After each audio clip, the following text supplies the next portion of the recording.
let's go back to the beginning. I mean, how did it all start for you guys? I mean, from the perspective of, because even Pacific State, I mean, if you listen to that record now, obviously it stands the space of time, which is incredible, because a lot of that music, from that era, it was quite dated because it was heavily synth based and the synth sound goes out of date or whatever. But that stuff that you guys did all managed to kind of live that time period. But I mean, quite a strange record, because it's not your average melody for me, it's almost kind of crossing the bridges into ambient and almost crossing the bridges into jazz, and it's almost crossing, it's almost got all of those kind of flavors to it.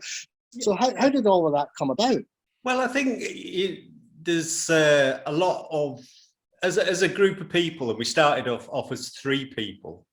Martin owned a record shop, so he had an incredible knowledge of specific genres in music, and particularly dance music. And Gerald, a guy called Gerald, who was seeped in things like jazz dancing and things. He's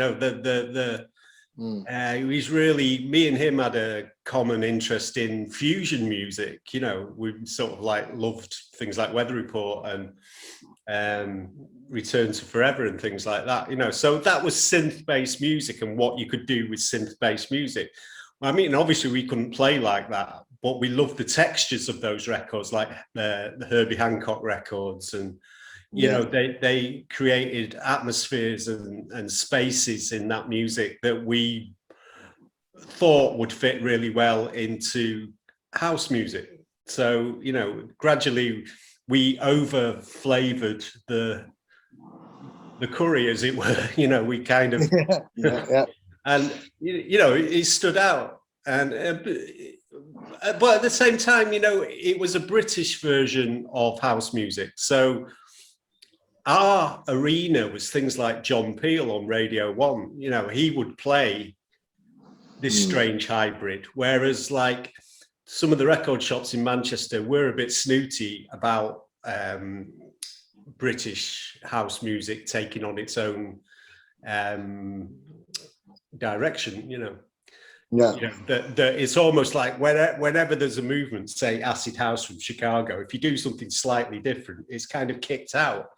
But you take an album like New Build, our first album, it's pure acid house, but it's kind of, with a British mentality. It's odd time signatures and it's edited in weird ways, and it